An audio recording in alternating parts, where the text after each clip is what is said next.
9h-11h, la vie en bleu. Et c'est le moment de retrouver notre experte du jour, Sophie Weidemann. Bonjour. Bonjour Laure. Vous êtes coach de vie, vous venez nous parler de la procrastination. Aujourd'hui, un sujet compliqué parce qu'on est tous concernés vraiment. Oui, je crois que j'ai pas préparé l'émission en fait. Voilà, vous avez oublié. Ah mince, je crois que je l'ai remis trop longtemps à trop tard. Vous avez peut-être des réactions ce matin, des questions, des témoignages aussi peut-être dans vos habitudes de procrastinateur. 03 88 25 15 15. Il y a un certain Tim Urban un jour qui a participé à la conférence TED, la conférence de diffusion des idées qui valent la peine d'être diffusées, et qui disait que dans le cerveau des procrastinateurs, il y a 3 éléments. Il y a l'organe, le décideur rationnel, il y a le singe de la gratification immédiate et le monstre de la panique. C'est bien résumé, non? Ça commence fort. Alors oui, enfin c'est une façon de voir les choses. Je pense qu'effectivement, TED c'est un exercice où en 20 minutes il faut passer énormément de choses, et puis c'est un spectacle aussi, donc c'est toujours intéressant. En fait, nous quand on travaille procrastination, on travaille d'abord quelle est la cause de la procrastination. Et en fait, il y a vraiment en gros 8 à 10 causes très différentes. Et donc une fois qu'on a compris pourquoi on procrastine, en fait 9 fois sur 10, on a pratiquement réglé le problème. Et alors, quels sont, dans les grandes lignes, peut-être ces axes de pourquoi on peut procrastiner? Alors, par exemple, on procrastine parce que on n'a pas compris. C'est-à-dire, il y a trop de données, les choses sont trop complexes, et donc on se trouve devant quelque chose qu'on ne sait pas gérer. Mais comme on est dans la vie de tous les jours, on l'a pas forcément identifié, et donc en fait, c'est trop compliqué. Il y a trop de choses, il y a trop de pression, et donc en fait, le côté plus intuitif, émotionnel, va arrêter les choses. Par exemple, donc ça peut être la raison. Ensuite, ça peut être aussi quand on a eu une mauvaise expérience. Ça, c'est une deuxième cause très importante. Vous avez vécu quelque chose dans un contexte particulier, et du coup, en fait, vous allez vous retrouver dans la même situation au niveau de l'ancrage émotionnel, et donc, en fait, vous allez être bloqué, parce que souvent la procrastination, c'est juste un blocage. Après, il y a des choses un peu bébêtes comme la planification. Oui. C'est-à-dire que si vous voulez, je prenais déjà l'exemple du vase la dernière fois, si vous voulez remplir un vase de 1 litre avec 3 litres d'eau, ça va être un peu compliqué quand même. Donc, à un moment donné, quand on a des tâches à faire, il faut les découper, et au lieu de se dire ça devient quelque chose de très très grand, par exemple une thèse, enfin des choses compliquées, on se dit ce que je dois déjà faire, c'est découper mon travail, l'organiser, et du coup, à partir du moment où ça devient des morceaux gérable, il n'y a plus de raison de faire de la procrastination. Donc voilà, par exemple, le type de choses. Mais on va remettre à plus tard d'autres raisons pour continuer de les expliquer. Vous aussi, posez vos questions à Sophie Weidemann, coach de vie, ce matin. 03 88 25 15 15. On parle de la procrastination, mais bien sûr, vous pouvez poser vos questions dans d'autres domaines. Vous intervenez aussi sur l'organisation de notre vie en général, des relations de couple. Également, on peut en parler. 03 88 25 15 15. La vie en bleu jusqu'à 11h. 3 CD et tous vos artistes préférés, c'est la compile Talent France Bleu 2018, volume 2. Vous y retrouvez Louane, Patrick Fiori, Florent Pagny, il y a aussi Joyce Jonathan, Eddie Mitchell. Et je vous propose maintenant de la gagner pour pouvoir l'écouter à la maison, en procrastinant éventuellement. On va prendre le temps d'écouter Zazie, et c'est sur cette qui est aussi sur cette compile Talent France Bleu avec son titre Speed. Ça vous donne le temps de répondre à une question. Zazie a été aussi le jury d'une émission de télé. Est-ce Graine de Star, The Voice ou la Star Academy? Vous avez la bonne réponse, 03 88 25 15 15 pour remporter votre compile Talent France Bleu. Toutes les heures, découvrez Talent 2018 volume 2, la nouvelle compilation France Bleu. Eh bien, en fait, Zazie, elle est repartie. Elle a remis à plus tard aussi la diffusion de son titre. Mais vous n'hésitez pas quand même, à appeler pour remporter votre compile Talent France Bleu. On va continuer de parler justement de ces raisons dans la procrastination. Donc, on peut être soit trop d'informations, soit est-ce que tout simplement l'envie de ne pas faire rentre dans ces raisons? Il y a la flemme, dans les 10 raisons, il y a le fait d'être paresseux. Mais en fait, le problème, c'est quand on procrastine, quelle que soit la raison, la flemme, c'est une raison, elles sont autant de pourcentages les unes que les autres. La flemme fait partie des 10, ou la paresse, appelons à charge, fait partie des 10 raisons qui font procrastiner. Le problème, c'est que dans toutes les autres, les personnes se culpabilisent et pensent que c'est de leur faute, elles sont pas assez ci, assez ça, alors qu'en fait, c'est juste parfois une question de méthode ou de compréhension de ce qui se passe. Alors, qu'est-ce que l'on peut faire? On parlait de séquencer un petit peu son temps de travail, en quelque sorte, si on est dans le cas d'un travail.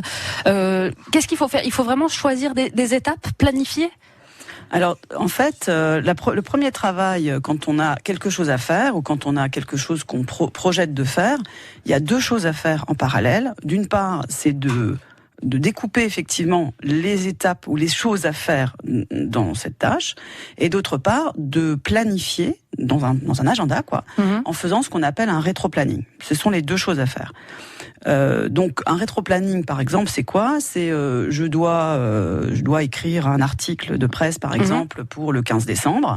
Eh bien, qu'est-ce qu'il me faut pour cet article de presse? Il me faut peut-être faire des recherches, il me faut peut-être rencontrer quelqu'un, il me faut peut-être, des tas de choses qui n'ont rien à voir avec l'écriture, pas rien à voir, mais qui sont pas l'écriture de l'article lui-même. Donc déjà, la première étape, c'est de mettre dans son planning à quel moment il faut que j'ai tous les éléments. Peut-être 10 jours avant.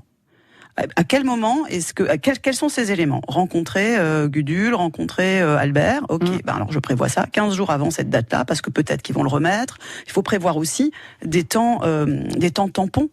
Des temps sur l'urgence, des temps sur ce qui n'est pas prévu. Si vous prévoyez d'écrire votre article le mardi et de rencontrer Albert Gudule le lundi et encore de faire de la recherche le lundi, c'est pas raisonnable.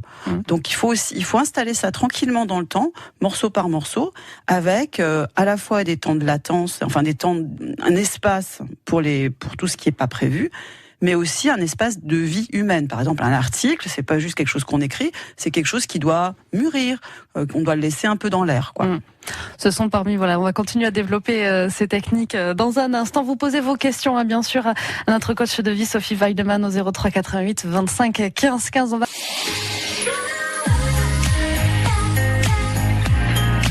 France Bleu Alsace. Nous sommes avec votre experte Sophie Weidemann, coach de vie, qui est là pour vous accompagner sur France Bleu Alsace au 03 88 25 15 15. Coach de vie, on intervient dans différents domaines, dans notre vie de tous les jours sur les problèmes que l'on rencontre, et la procrastination peut faire partie de ces phases qui nous mettent, on va dire, parfois très mal, parce que quand on procrastine, on se dit je m'accorde du temps, mais en fait on se crée un stress qui est il y a réel. différents types de procrastination, absolument, mais c'est vrai que quand on reporte quelque chose, en fait on se pourrit la vie tous les jours, parce que on le fait pas, mais en fait on y pense et ça nous pèse dans une vie qui est déjà suffisamment stressante. Qu'est-ce que l'on peut faire au final? Est-ce que ce n'est pas le besoin de s'accorder plus de pauses plutôt que de s'accorder un temps de travail plus maîtrisé? On en revient toujours à la même chose, absolument. Alors, on en revient à la vie, c'est-à-dire qu'est-ce qu'on met en priorité, comment on organise les choses. C'est ce que je dis à chaque fois. Je suis pas venue souvent, mais je me rends compte qu'à chaque fois on arrive à la même chose, c'est-à-dire on a changé de société, on a changé de modèle de vie et on n'a pas changé notre façon de s'organiser. Est-ce qu'on peut partir du principe que peut-être la procrastination est intrinsèque à l'être humain ou pas? Non. Non, c'est vraiment notre système actuel. Non, on n'est pas fait pour ça. On n'est pas fait pour faire 1 million de choses. Je veux pas dire qu'on est fait pour être sur les cocotiers et tendre la main pour attraper une mangue. Quoique. Ça serait pas mal. On s'ennuierait quand même au bout de quelques jours. Donc on a vraiment complètement une société qu'on a construite, nous les êtres humains, qui est quand même assez étrange quand on y réfléchit par rapport à ce que c'est qu'un être humain. Et en fait, on est dans une logique où on remplit notre cerveau de choses de plus en plus complexes, de plus en plus concentrées et puis multiples et en même temps. Et à un moment donné, le cerveau, les émotions, les neurotransmetteurs saturent. Et ça peut être sur différents domaines, parce que c'est vrai qu'on a tendance à mettre en avant cette procrastination sur les devoirs qu'on peut faire, le travail, sur des choses comme ça, mais ça peut être sur des choses simples comme faire sa lessive, faire son ménage à la maison. On procrastine aussi sur ces domaines-là. Oui, ou bien appeler son psy, par exemple. Je devrais aller faire un travail avec un psy, puis je remets. C'est pareil. Simplement, pendant qu'on remet ça ou qu'on fait pas, on se crée un stress et on se crée de l'énergie qui n'est pas une énergie positive. Parfois, on a l'impression qu'en procrastinant, on arrive sur une adrénaline du dernier moment qui nous fait travailler mieux. C'est vrai ou c'est faux? Alors voilà, ça c'est vraiment l'illusion des artistes. Je suis désolée, Laure. C'est, Zut, je vais devoir revoir ma manière de faire. Voilà, c'est ça. C'est-à-dire que dès qu'on a affaire dans les milieux de la communication, des journalistes, etc., ou des créatifs plutôt intellectuels, on se rassure en se disant, je vais le faire au dernier moment, mais qu'est-ce que ce sera génial. Vous savez, ça me fait penser un peu à ce fumeur de joint qui va faire de la batterie et qui va dire au moment où il fait de la batterie, j'ai fumé mon joint, qu'est-ce que je suis bon. Puis quand on l'écoute, on se dit, mais franchement, c'est très mauvais, quoi. Mais je vais pas te le dire maintenant, mais c'était très très mauvais. C'est un peu cette histoire-là, ou bien cette histoire des artistes en France où il faut absolument être un artiste maudit et sans le sou pour être quelqu'un qui réussit et qui est créatif. Je suis désolée, mais ça, c'est des illusions. C'est des croyances. Quand même, on réussit quand même parfois à faire le travail, mais c'est vrai qu'il n'est pas aussi bien que si on avait pris le temps de le faire correctement. Ouais, non, c'est différent. C'est-à-dire que c'est vrai que à force, c'est aussi des choses qu'on développe chez soi. On est capable vraiment, les êtres humains, de développer des compétences. Et donc, si on a toujours fonctionné comme ça, en fait, votre système miraculeux qui est cet être de chair, de sang, d'émotions, de neurones et de plein de trucs, il va avoir réussi à créer quelque chose qui gère ça. On peut retrouver absolument la même qualité de résultats. Par contre, en faisant les choses tranquillement dans l'ordre, on va y mettre plus de profondeur. Et on va plus maîtriser ce qu'on veut vraiment faire et construire quelque chose qui sera d'un autre niveau. En réalité, c'est ça. Par exemple, pour reprendre mon exemple d'article, bien sûr, vous allez le faire parce que vous l'avez fait 1000 fois au dernier moment. Et finalement, il sera bien. Mais si vous organisez les choses différemment, en fait, vous allez remettre de l'espace dans votre vie, du souffle. Donc, à un moment donné, vous allez vous mettre dans cette, quand même, au moment de l'écrire, quand on fait avant, on a vu Gudule, Albert, on a fait la recherche, on a tous les éléments, on est prêt à écrire. On peut se mettre dans un truc un peu plus, un petit peu pressant si ça nous convient, pour produire cet article. Mais on l'aura écrit quelques jours avant, ce qui fait qu'on va pouvoir le relire, on va pouvoir le revoir, et c'est pour ça que je parle de maîtrise. Là, on va pouvoir se dire, mais au fait, qu'est-ce que je voulais vraiment dire? Et qu'est-ce que je suis en train de construire? Et donc, vous voyez, on va reprendre la hauteur de la distance, et au final, l'article lui-même, il semblera pas forcément meilleur ou moins bien. Mais en fait, nous, on aura pris une autre force, une autre épaisseur dans ce qu'on est en train de produire. Vous pouvez réagir ce matin, surtout posez vos questions à notre experte Sophie Weidemann, elle est coach de vie, 03 88 25 15 15. 9h-11h, la vie en bleu, Laure Basterex. Et nous sommes avec votre experte aujourd'hui, Sophie Weidemann, elle est coach de vie. Vos questions 03 88 25 15 15. On évoque entre autres la procrastination avec vous ce matin. On a pu voir, c'était peut-être des problèmes d'organisation, savoir réorganiser nos temps à la fois de pause, nos temps à la fois de travail, mais que ce soit le travail ou même les tâches ménagères à faire tous les jours. Absolument. La procrastination s'applique à de nombreux domaines. Mais lorsque on a essayé de faire notre planning et on sent là qu'on arrive dans un moment où on est en train de procrastiner, qu'est-ce qu'on peut faire à cet instant T ? Alors là, vous me parlez d'une autre sorte de procrastination qui est la procrastination psychologique. C'est-à-dire, il y a la procrastination, c'est-à-dire de remettre quelque chose qu'on peut faire sur lequel on a un rétro-planning. Mais si on se rend compte que le rétro-planning, il est bon, on a bien prévu tout, etc. Et puis on s'est dit 7 semaines, parce qu'il y a aussi des techniques, oui. Ça se fait pas n'importe comment, c'est des choses sur lesquelles nous on fait des formations. Donc effectivement, tout est organisé parfaitement, on a bien maîtrisé, on appréhende correctement le temps, on a les techniques et tout. Et effectivement, on se dit 7 semaines, je devais faire A, B, C, qui est tout à fait largement possible dans ma semaine, et je le fais pas. Donc là, on est face à une résistance inconsciente, c'est-à-dire c'est l'émotionnel qui prend le pas, ou l'inconscient, et qui dit, qui nous dit sans qu'on s'en rende compte, sans qu'on en ait la main logique, je le ferai pas. Et donc ça, c'est autre chose. C'est-à-dire qu'on mélange tout dans la procrastination, mais il y a des raisons différentes. Ça peut être tout simplement parce que on a peur. Oui. Par exemple, quelqu'un qui doit faire une conférence et qui la prépare pas, c'est pas une question d'organisation, c'est tout simplement parce qu'il a peur de la conférence. Il a peur de parler en public, il a peur de faire face à son directeur, il a peur de faire un rendu d'un travail dont il n'est pas fier ou bien dont il n'a pas l'habitude de représenter.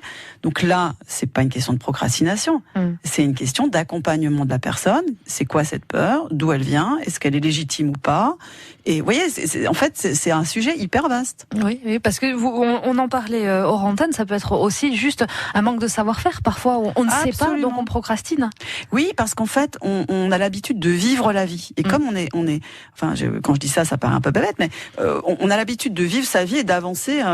J'allais dire un peu comme ces jeux, vous savez, dans Mario, il y a le temps qui avance, on peut plus revenir en arrière. Et donc en fait, on avance, et comme on a trop de choses à faire, les enfants, le travail, etc. Et puis de toute façon, c'est pas forcément dans nos réflexes de réfléchir à ce qu'on est en train de faire, ce qui est évidemment notre métier. Donc nous, on le fait tout le temps. Donc on peut très bien se trouver devant quelque chose. Je reprends par exemple mon exemple de la personne qui doit prendre la parole en public pour présenter je ne sais pas quoi. Peut-être que tout simplement, elle sait pas faire un PowerPoint. Sauf que comme elle est dedans et qu'on lui a dit de le faire, elle a même pas pris conscience qu'en fait, je sais pas le faire, quoi. Je le fais pas parce que je sais pas le faire. Il faudrait peut-être que je demande au service informatique, est-ce que tu peux m'expliquer, ou au service com, est-ce que tu peux m'aider, est-ce que tu m'expliquer, ou bien j'ai besoin d'une formation. C'est-à-dire qu'on n'a pas du tout l'habitude, parce que voilà, chacun son métier, de se dire, mais au fait, j'ai juste besoin d'aide. Oui. Et savoir déceler ce besoin d'aide, ça peut être compliqué. Justement, on va y revenir dans un instant sur les clés que l'on peut peut-être avoir en nous pour se dire, analyser cette situation, pourquoi je procrastine et qu'est-ce que je peux mettre en place. On va en parler dans un instant avec vous, votre experte ce matin, Sophie Weidemann, elle est coach de vie. France Bleu Alsace, la vie en bleu. Nous sommes toujours en compagnie de notre experte aujourd'hui, Sophie Weidemann, coach de vie. On évoque cette procrastination perpétuelle dans laquelle on peut être dans nos sociétés. Non, parce que parfois on trouve les solutions et ce n'est pas dans tous les domaines que l'on procrastine. C'est ça qui est assez fascinant dans notre manière de fonctionner. L'anxiété, la chanson, ça me faisait penser en relax. L'anxiété fait partie des causes de notre procrastination.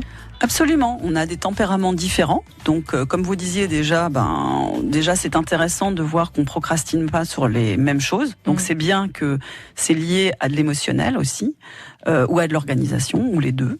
Et puis après, il y a effectivement des personnes qui peuvent être anxieuses, d'autres qui peuvent être perfectionnistes. Et alors quand c'est les deux, voilà. Donc il y a effectivement, quand je parle d'anxiété, c'est pas juste je redoute de rencontrer telle personne. Il y a vraiment des personnes qui ont une anxiété dans certains domaines qui les bloquent, qui les bloquent littéralement, et qui peut, je pense en particulier par exemple à un dirigeant que j'ai suivi quelques années dans une profession libérale, qui est quelqu'un qui est vraiment très créatif, qui est très très bon dans son métier, qui sait à la fois bien s'occuper de ses équipes, de ses clients, etc. Mais qui sur les décisions stratégiques, c'est bizarre pour un dirigeant, c'est quelqu'un qui avait une anxiété qui venait de sa petite enfance. On a d'ailleurs eu du mal. J'avoue que je n'ai pas réglé complètement cette anxiété. Je pense qu'il est allé voir ensuite aussi des thérapeutes, etc. Et c'est un travail énorme dans sa vie, parce qu'en fait, dès que c'est quelqu'un qui peut avoir peur, par exemple, que s'il n'a pas des nouvelles de sa femme dans la journée, il a peur qu'elle soit morte. Vraiment, et c'est pas à rire, quoi. Je veux dire, ou qu'il a peur pour ses enfants. Enfin, il y a vraiment une anxiété massive qui fait que dans certaines décisions, en fait, il va juste être bloqué. Comment on peut faire alors justement quand on arrive dans cet instant où on sent que l'on est bloqué, on sent qu'on procrastine ou une autre situation, pour identifier le problème de fond? Est-ce que c'est de l'anxiété? Est-ce que c'est du perfectionnisme? Est-ce que c'est parce qu'on ne connaît pas? Voilà, toutes ces raisons qu'on a évoquées pendant l'émission. Comment on peut mettre le doigt dessus? Alors là, on rentre quand même dans la technique, quoi. Je veux dire, c'est quand même difficile pour quelqu'un, une personne classique qui n'est pas du tout dans nos métiers, de le faire. Là, je pense qu'effectivement, ça c'est l'intérêt aussi de travailler avec un coach. C'est-à-dire que lui, justement, à travers ces questions, va pouvoir identifier très vite déjà quelle est la racine, l'environnement ou les causes de ce qui se passe. Et déjà, quand ça c'est fait, sans enfermer la personne, mais déjà l'aider à voir les choses, en fait, il y a un soulagement qui arrive parce que la personne reprend la maîtrise et la direction de sa vie en se disant « Ah, mais c'est juste ça, en fait. » Sauf que, comme je vous expliquais, par exemple, pour mon dirigeant, parfois, c'est pas juste ça. Oui. Parce que voilà, c'est vrai que la procrastination, ça fait partie de ces actes de notre vie de tous les jours où on se dit « C'est pas si grave que ça d'être un procrastinateur. » Non, moi je pense que c'est plutôt un symptôme. Voilà. Je pense que c'est plutôt un symptôme qui peut nous aider d'ailleurs à régler du coup d'autres choses qu'on ne voit pas. Mais encore une fois, pour les identifier, je peux vous donner des techniques, mais elles seront jamais exhaustives. Et puis c'est un métier, quoi. Bien sûr, il ne faut pas hésiter donc à poser des questions et c'est vrai que c'est important d'avoir conscience que cette procrastination peut être un symptôme. Merci beaucoup en tout cas de nous l'avoir expliqué ce matin, Sophie, de nous avoir mis un petit peu quelques conseils. Donc on va rappeler l'organisation, ça fait partie d'une bonne moyen d'éviter le stress de la procrastination. Absolument, l'organisation. Et puis je voudrais juste dire quelque chose parce que j'ai déjeuné hier avec un pharmacien d'une discussion qui m'a un peu surprise, tout à fait dans une autre région de France, qui me disait qu'il y a quelques années, il m'a rencontré pour du conseil dans un certain domaine et on a parlé coaching. Et il me disait, il y a 2 ans, dans mon hôpital, on m'a proposé du coaching pour moi et d'autres cadres. Et puis, je n'ai pas vu l'intérêt. Et je me suis dit, mais déjà, dans des hôpitaux publics, avoir du budget pour faire du coaching, c'est hyper rare. Mais en plus, je veux dire, n'importe quel dirigeant, il peut avoir besoin le coach, c'est d'abord un regard extérieur. Et je crois que ça l'illustre bien ce matin, qui va pouvoir vous aider à dire, regarde, ça c'est chouette. Ah bon, moi je savais pas si c'était bien, pas bien. Et ça, par contre, là, regarde, tu pourrais peut-être progresser. Tu sais, les nouvelles méthodes, c'est ça. Et c'est une telle chance quand un directeur d'établissement a pu négocier un budget. Et c'est pas la première fois que j'entends ça. Je lui ai dit, mais t'es une andouille, quoi. C'est pas possible que t'aies pas récupéré, que t'aies pas utilisé ça. C'est pas une preuve de faiblesse. C'est une ressource qu'on met à disposition des gens. Et j'ai dit, mais profitez-en, quoi. D'ailleurs, je vous invite, si vous êtes curieux, à aller sur la page internet de France Bleu. Déjà, vous retrouvez cette émission en podcast, mais aussi vous retrouverez un lien vers votre cabinet, Sophie, pour pouvoir avoir les renseignements sur le métier de coach de vie, sur les domaines sur lesquels vous êtes capable d'apporter votre aide. À bientôt, Sophie. Vous vouliez rajouter quelque chose ? Oui, juste sur notre site est quand même dédié principalement aux entreprises. La page qui est destinée à l'accompagnement personnel, c'est la dernière à droite. Très bien. Et là, effectivement, on a beaucoup de témoignages, beaucoup d'illustrations, mais ne soyez pas étonnés si vous arrivez sur la homepage et c'est plutôt sur des multinationales ou qu'on travaille. À très bientôt, Sophie. Merci. Merci beaucoup, Laure, comme toujours. Au revoir.